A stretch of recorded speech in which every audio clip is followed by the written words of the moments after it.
The Retro Fighters BattlerGC Pro featured in today's review was provided courtesy of Retro Fighters. Retro Fighters is back with a new entry into their GameCube controller repertoire. The new BattlerGC Pro takes everything great about the previous BattlerGC and refines it into a better input device. Primed to become known as one of the best third-party GameCube controllers, the BattlerGC Pro isn't stopping there with further compatibility with Switch, PC, and other USB and Bluetooth-equipped devices. With extra rear programmable buttons, Hall effect sticks, and built-in motion controls, this controller is packed with features for any way you like to play. The BattlerGC Pro comes in a standard Retro Fighters box with a life-size glossy depiction of the controller on the front. The BattlerGC branding and compatible systems are present along with a Pro Series badge. Along the left side of the box we get a smaller depiction of the BattlerGC Pro, ideal for shelf display. The back has a nice introduction to the controller and highlights the many new features found in it. Opening the box you will find the BattlerGC Pro in your selected color, a USB cable, GameCube and USB 2.4 GHz receivers, and finally a quick start guide. Upon first glance, you can tell the BattlerGC Pro takes its GameCube roots more seriously than its predecessors. The left analog stick has a traditional GameCube-style thumb cap that feels great to the touch, and the C-stick has made a triumphant return. As noted on the box, both sticks use Hall effect sensors and offer good resistance while in use. The traditional GC face button layout is present, and throw range on them is great.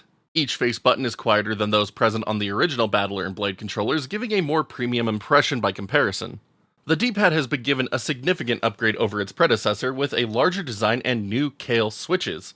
It has great rollability, and the activation of each switch has a satisfying click. The BattlerGC Pro further streamlines its appearance with the removal of the turbo and screenshot buttons found on the Battler and Blade, leaving only plus, minus, and home. The controller LED indicators have also been made more visible with the relocation between the D-pad and the C-stick. Along the top of the pad is the USB-C charging port with a new button that is used for programming the BattlerGC Pro's new rear programmable buttons. This button also doubles as the screenshot button while in use on Switch, ensuring the functionality remains for anyone who likes to make use of it. Shoulder buttons see yet another upgrade over Retro Fighters' previous GameCube pads. First off, they have Nintendo Switch-style labels now instead of PlayStation. A small nitpick I had with the Battler and Blade, and one that doesn't matter functionally, but it is great to see it addressed regardless. The new shoulder buttons feel far more premium compared to the Battler and Blade, with better switches and throw ranges. Like the face buttons, they are also quieter overall.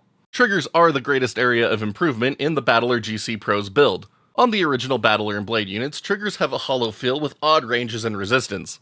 On the BattlerGC Pro, triggers have excellent resistance and physical ranges and feel like a solid part of the pad. A new Kale switch has been added to the end of each pull to further emulate the feel of an original GameCube controller. They have a great tactile feel and press, and you can tell when you are about to press them, giving a better sense of control compared to the previous Retro Fighters GC pads.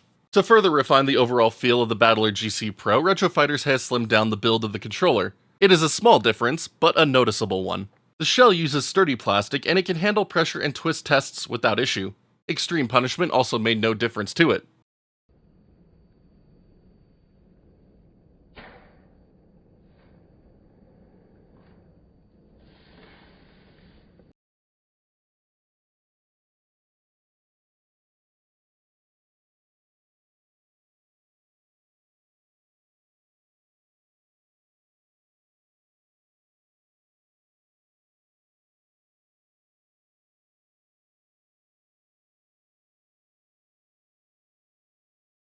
The BattlerGC Pro feels great in the hands, and the design remains ergonomic, ensuring long play sessions will not become uncomfortable. Every button is easy to reach, and the placement of the rear programmable buttons has them fall in line perfectly with your fingers. These buttons are a good size and don't protrude too far from the shell. Each also has a satisfying click when pressed. To further ensure stability during play, Retro Fighters has added a textured grip to the back of each handle. The grip isn't abrasive and does a good job of ensuring no slips will occur. My main issues with the original Battler and Blade controllers after nearly 2 years of use were from its triggers. A significant dead zone was present on these pads at launch, and it caused issues with some titles like Metal Gear Solid: The Twin Snakes and Need for Speed Underground.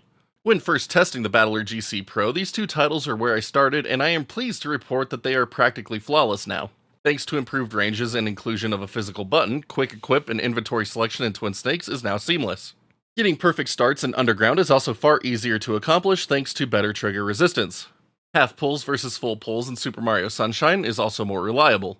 Playing Rogue Squadron 2 and 3 also benefits from the addition of a physical button to better know when you will activate your craft's S-foils or boost mechanics. While the new triggers are a vast improvement, they aren't perfect. They still activate a bit later than expected and hit max range before the end of the physical housing. Not a deal breaker by any metric, but hopefully retrofighters can further refine them in a future update. Thumbsticks on the BattlerGC Pro are the next area where Retrofighters has introduced more refinements. On the Battler and Blade at release, ranges for each stick were set at a value of 127 on each axis, with diagonals following along in an octagonal shape. This led to the sticks being more sensitive in most titles, but I found it to be beneficial in many that I played, except for Rogue Squadron 2 and 3. To get a more authentic feel, Retrofighters has set the ranges on the BattlerGC Pro to a value of 95 across each axis, and the diagonal gating more closely resembles that found on an optimal GameCube controller. As a result, every game I have tested has felt more in line with an original controller. As previously mentioned, the BattlerGC Pro makes use of Hall Effect sticks, ensuring it doesn't experience drift during play and will stand up to the test of time. Dead zones have been non-existent throughout my testing, and even minute movements are picked up promptly. Rotations feel great, and the octagonal gating ensures great precision. The D-pad has been yet another pleasing surprise of the BattlerGC Pro. The great rollability and use of switches make it feel great to use. The feedback given to each press is fantastic, and I have had nothing but good experiences with it in games like Tony Hawk's Pro Skater 3. The face and shoulder buttons likewise have provided an excellent gaming experience with no dropped or missed inputs during my time with the controller on GameCube. Thanks to the latency of the 2.4 GHz receivers, I have had no issues with input lag. Rumble is also solid while using the controller with a good default setting. Retrofighters has included a macro to adjust the strength of rumble, so if you want it stronger or off entirely, you can adjust it. The rear programmable buttons have been interesting to mess with on the BattlerGC Pro, as they can be programmed to either a single button press or essentially work like a macro with support for multiple commands. Each face button and trigger can be used for mapping, so the possibilities for use during play are limitless. The on-the-fly mapping also makes it easy to change things up on a per-game basis. With the inclusion of the USB 2.4 GHz receiver, the BattlerGC Pro has made for a solid GameCube-style input device on PC and Switch. Latency remains low and all games have felt solid. The BattlerGC Pro can support both direct input and X input modes, ensuring compatibility across new and legacy programs. Thanks to the direct input mode, the BattlerGC Pro can even be used on a PS3. Unfortunately, it does not work for PS2 back-compat games though. Button mapping lines up with what you see on the controller across all platforms, so B and X will be inverted from what you typically have on a standard Xbox or PlayStation pad while using it on these platforms. On Switch, the BattlerGC Pro shows up as a standard Pro controller with full button mapping support. I do need to note that using the USB receiver does not give access to any motion controls while using the controller on Switch though. While I found the BattlerGC Pro to be a fun GameCube controller for PC gaming and have put many hours into Halo with it, I would be lying if I didn't say Dolphin was my main use case for it. With the official Nintendo Wii U GameCube controller adapter and custom driver, you can use the GameCube receiver and have a one-to-one experience with the BattlerGC Pro as it is on an actual GameCube system. If you want to use the USB receiver, you can also have a flawless experience thanks to Dolphin's built-in stick calibration tool and controller profiles. While writing this review, Retrofighters released a new controller update for the BattlerGC Pro to further enhance the Dolphin experience by allowing the buttons embedded in each trigger to be individually mapped to L3 and R3. This has been a fantastic addition and brings the experience more in line with using the controller on real hardware. While the 2.4 GHz receivers are the main way I prefer to use the BattlerGC Pro, the new Bluetooth connectivity adds additional versatility and use case options. Switch gets the most benefit out of Bluetooth mode as it adds motion control support for any supported title. Motions feel great and fall in line with what I expect from a first-party Pro controller. Latency in Bluetooth mode still feels responsive to my senses and has made for a solid playing experience. While the default Bluetooth pairing mode is intended for Switch, Retrofighters has also included a X input pairing mode ideal for easy use on PC or Android devices. I have had no issues using the BattlerGC Pro and Bluetooth across my PC or Pixel 6 Pro, outside of some interesting button mappings for the latter.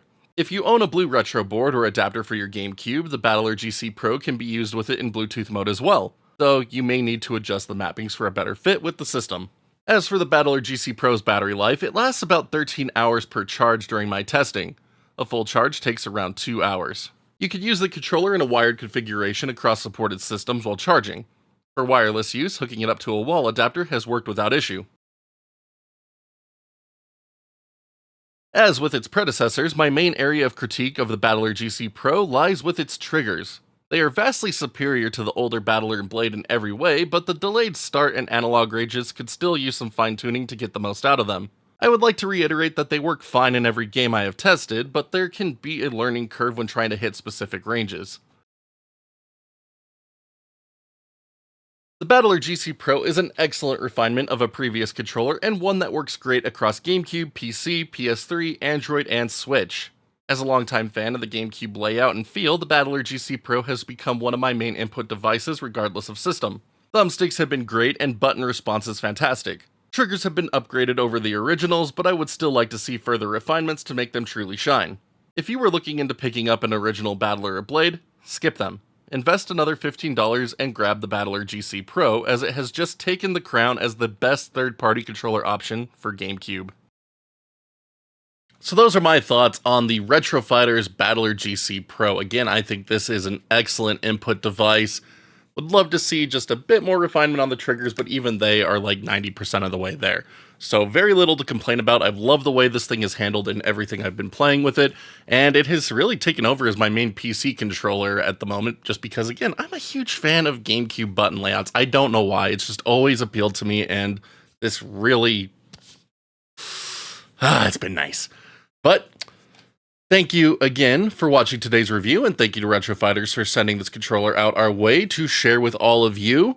So this was one of the limited edition crystal ones, and we did brutalize it, unfortunately, but it is still hanging in there, going strong, and no worse for wear, so it's freaking awesome. But these are available now for order, so again, the crystal ones are limited, so black, purple are readily available, and I honestly can't recommend it enough if you're a fan of GameCube style layouts for PC, Switch, or if you just need a GameCube controller. Good option. But here at the end of the video, just the usual favors to ask. If you haven't already, thumbs up or thumbs down, depending on how much you like it. Also be sure to hit that sub button notification bell so you can see when new videos go live on the channel, as there is always more coming your way. And if you'd like to help further support this channel, please be sure to check out that join button here on YouTube or the Patreon link in the bottom right hand corner of the screen. Every little bit helps keep us going and bringing content just like this to all of you. Big shout out to all of our current backers. Just, again, could not do it without each and every one of you. Thank you so much for believing in what we do here and helping us keep it going for so long. Just amazing. But until next time, my wonderful internet peeps, y'all keep on gaming. We'll see you back next video.